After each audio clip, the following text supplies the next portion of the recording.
Hombres, mujeres y niños centroamericanos se quedaron varados en la caseta del poblado La Jaula al sur de Navojoa. Clamaban hasta la noche de ayer por agua y comida al estar ahí desde la noche del miércoles, donde quedaron a la espera de los camiones que los llevarían hasta el norte de Sonora y hasta el norte de Baja California para internarse a Tijuana, en donde pretenden llegar a la frontera a fin de solicitar asilo al gobierno de los Estados Unidos. Son 1,500 hombres y mujeres varados.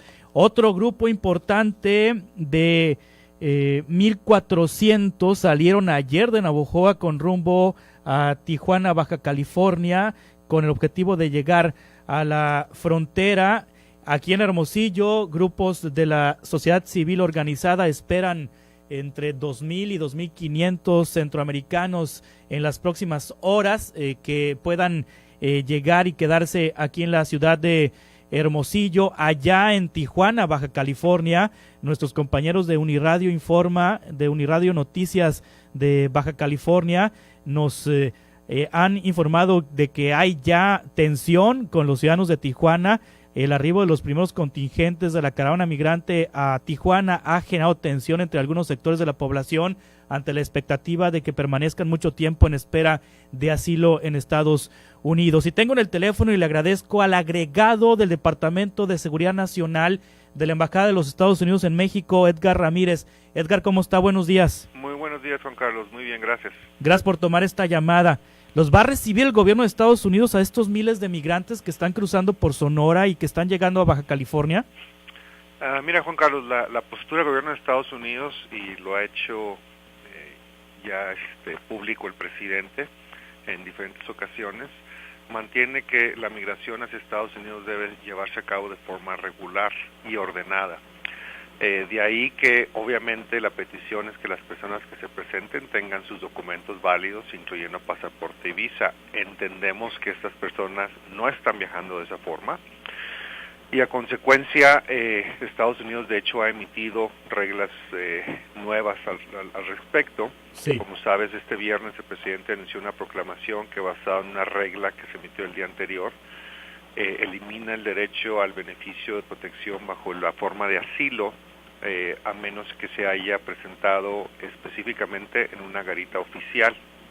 Así que elimina esa posibilidad para aquellos que entren a Estados Unidos de forma irregular. Asimismo, como ya es la realidad desde hace décadas, a las personas que entran de forma irregular, la autoridad migratoria tiene la opción y la mantiene de procesarles de forma administrativa o de hecho imponerles una sanción penal. En Estados Unidos sí es un crimen entrar a Estados Unidos de forma irregular entre las garitas. Sí. Sabes también que hemos desplegado recursos adicionales tanto del Departamento de Seguridad Nacional como del Departamento de Defensa en los diferentes puntos donde estimamos que va a haber quizá algún tipo de cambio en el flujo. Estos recursos incluyen recursos humanos, plataformas de vigilancia, plataformas aéreas, tecnología, etcétera, y también infraestructura en las garitas para prevenir que de alguna forma algún grupo importante pudiera tener acceso a esta infraestructura. Entonces, la postura del gobierno de Estados Unidos es que las personas que consideren que requieren protección en la forma de asilo se presenten en una garita. Se seguirá el proceso que ya está determinado, pero debo indicarte que las garitas, como tú sabes, en nuestra frontera está diseñada para detonar el potencial económico de nuestra región fronteriza, de tal suerte que la principal función de estas garitas es facilitar el comercio y el cruce de turistas, de las personas que lo utilizan específicamente siguiendo las reglas y con la documentación requerida.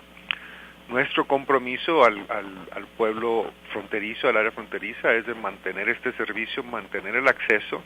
Entendemos que quizá tenga un impacto negativo el hecho de que tenemos que tener precauciones, dado que hemos visto la inclinación que estos grupos han tenido cuando estuvieron en las fronteras Guatemala-Honduras y Guatemala-México, a entrar de forma irregular, a utilizar y desplegar violencia y a no seguir las indicaciones de la autoridad. ¿Qué pasaría en caso, Edgar Ramírez, agregado del Departamento de Seguridad Nacional de la Embajada de los Estados Unidos en México, qué pasaría si este grupo o grupos de migrantes intentaran entrar masivamente por la frontera a la garita, a las instalaciones del gobierno de los Estados Unidos? ¿Qué haría ahí la Guardia Nacional? Porque hay elementos de la Guardia Nacional desplegados en el sur de los Estados Unidos.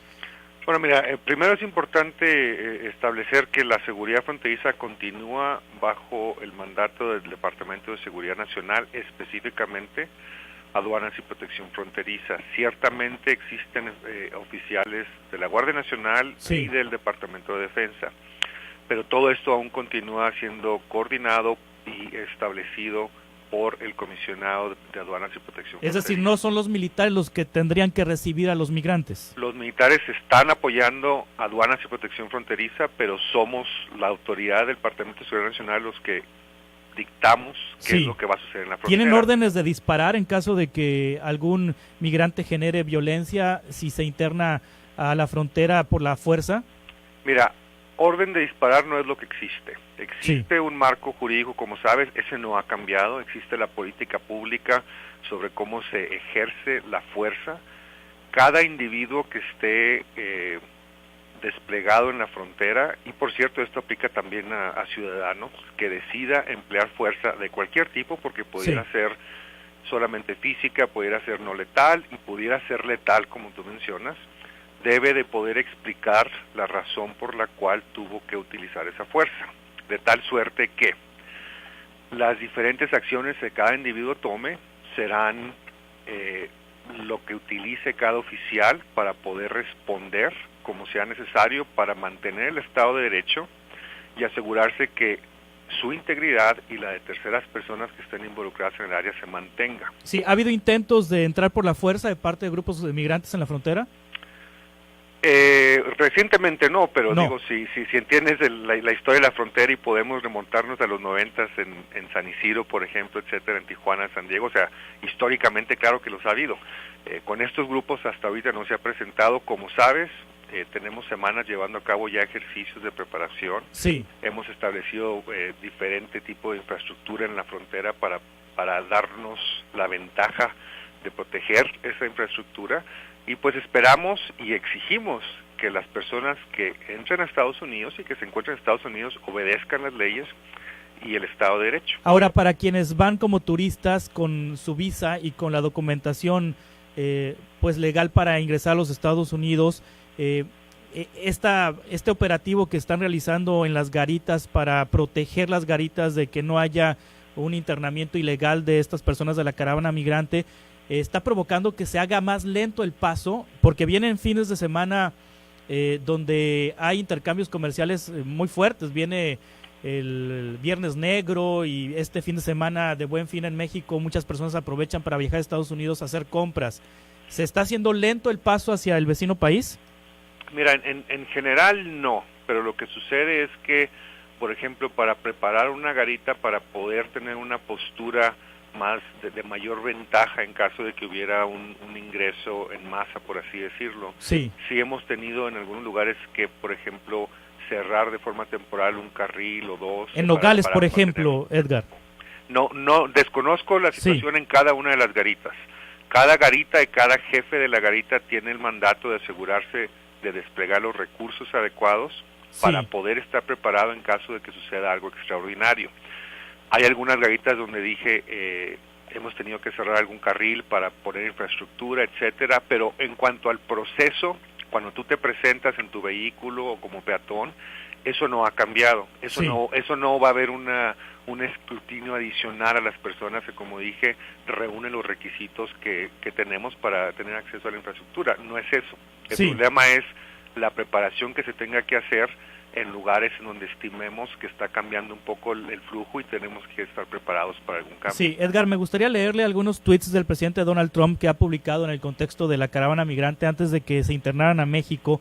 El presidente de los Estados Unidos en su cuenta de Twitter dijo que tristemente parece que la policía y el ejército mexicanos son incapaces de detener la caravana que se dirige a la frontera sur de Estados Unidos. Estaba hablando Donald Trump del momento en que se encontraban todavía en Centroamérica y puso en su cuenta de Twitter: criminales y personas de Medio Oriente están infiltrados. ¿Esto es cierto? ¿Hay criminales y personas de Medio Oriente infiltrados en la caravana migrante? Mira, en el tema de Medio Oriente no te sabría decir, yo no tengo información específica, pero sí, por la coordinación que tenemos con Centroamérica, y tenemos información muy precisa de personas que están viajando con estos grupos, sí tenemos indicaciones muy específicas de personas con antecedentes criminales de diferente índole, no solamente antecedentes de índole migratorio, sino de crímenes muy serios, personas a las que se les ha encontrado culpables de diferentes crímenes serios, y miembros de pandillas, eso sí lo tenemos. ¿De Centroamérica? Sí, personas de Centroamérica, exactamente. Pero no de Medio Oriente. Donde Honduras nos dijo, oye, tal ciudadano, etcétera, Guatemala también. Sí. De Medio Oriente no, yo no tengo conocimiento de ninguno. El problema con esto es que el flujo regular que se da, con un flujo extraordinario, ofrece la oportunidad para ese flujo regular de mezclarse con él. Pero sí, yo no tengo ningún conocimiento.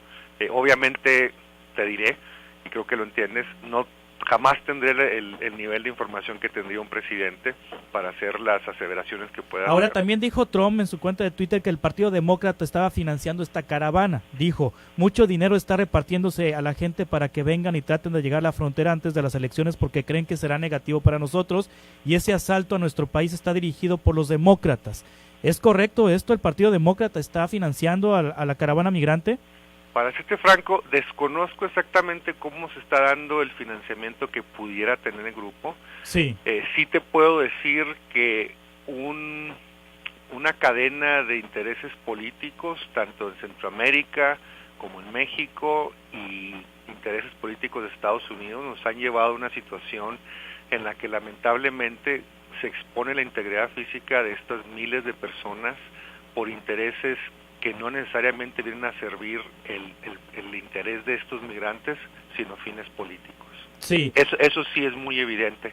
Y te lo diré, por ejemplo, mencionabas en tu apertura sobre el hecho de que 1.500 personas, etcétera, se trasladan, pero ahora no tienen transporte. Sí. O sea, las personas que según ellos están organizando este movimiento en masa, lo hacen de una forma muy irresponsable, al no tener garantías de logística básica para satisfacer las necesidades primarias de estas personas, ni cómo hospedarlos, ni cómo darles de comer, ni cómo transportarlos. Sí. Aparte de eso, yo no tengo ninguna razón para dudar que la mayor parte de esas personas tiene intenciones benévolas, pero lamentablemente cuando movilizas a un grupo tan grande, solamente toma un grupo muy pequeño que tenga intenciones nefastas para crear violencia como la que vimos en la frontera Guatemala-México.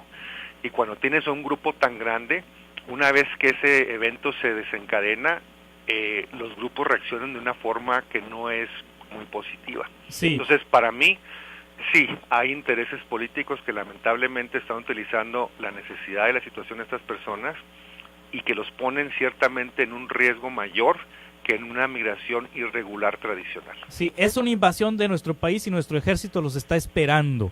Esto también tuiteó Donald Trump antes del proceso electoral en los Estados Unidos. Edgar Ramírez, ¿qué significa de que nuestro ejército los está esperando? Mira, no puedo decirte exactamente lo que el presidente, o sea, su intención de lo que pensaba decir, pero entiendo que cuando ese tweet y esa comunicación se da al público, es porque él estaba pensando ya desplegar al ejército a la frontera. Aún no se daba el despliegue, sí, pero él sabía las órdenes que iba a girar, etcétera, y como ya sabes, a este punto, pues ciertamente tenemos a oficiales del ejército apoyando a Aduanas y Protección Fronteriza. Ahora, Edgar Ramírez, finalmente, son miles y miles de personas las que van a llegar a la frontera. ¿Van a procesar todas las solicitudes de asilo de estas personas? ¿Y quiénes sí serán candidatos a recibir asilo por parte del gobierno de Estados Unidos? Bueno, mira, el marco jurídico que sigue Estados Unidos, que es el estándar internacional para asilo, protege a personas que sufren de persecución en su país por parte del gobierno por situaciones de preferencia religiosa, de pertenencia a un grupo político, grupo étnico, etcétera. Sí. La situación en Centroamérica ciertamente es muy difícil, no podemos negarlo, pero en general no reúne estas características. Lo que sucede es que tienen necesidades económicas, falta de oportunidades, etcétera. Entonces lo que esto resulta es que un porcentaje muy bajo de centroamericanos prevalece en un juicio de asilo. Estoy hablando del 7 al 13% máximo. La mayor parte de estas personas bajo la forma de asilo, claro que pueden presentar su petición, pero la mayor parte de ellos no van a prevalecer porque la situación en Centroamérica no es así. O sea, no es el Estado en persecución de sus ciudadanos por estas razones. Los problemas son otros, de seguridad, etcétera. Ahora, nosotros ciertamente mantenemos la puerta abierta en las garitas para que ellos puedan llegar a expresar su necesidad de protección, pero de nuevo recuerda lo que te dije, nuestras garitas están diseñadas para facilitar el comercio y el turismo legítimo. Sí. Llevamos a cabo varias otras actividades y lo seguiremos haciendo, pero vamos a procesar a estos grupos conforme la necesidad operativa nos lo permita, de tal suerte que serán grupos específicos que podremos procesar cada día. Estoy hablando de cifras relativamente bajas comparadas al volumen de personas, sobre todo porque se van a un solo lugar. Y te puedo adelantar que va a tomar meses poder desahogar un volumen de 6,000 a 8,000 personas en un lugar como en Tijuana. Muy bien, Edgar Ramírez, le agradezco mucho que nos haya tomado esta llamada, agregado del Departamento de Seguridad Nacional de la Embajada de los Estados Unidos en México. Claro que sí. Gracias. Hasta luego. Hasta pronto. Son las 7:33 de la mañana en Reporte 100 a través de Estéreo 100. Continuamos.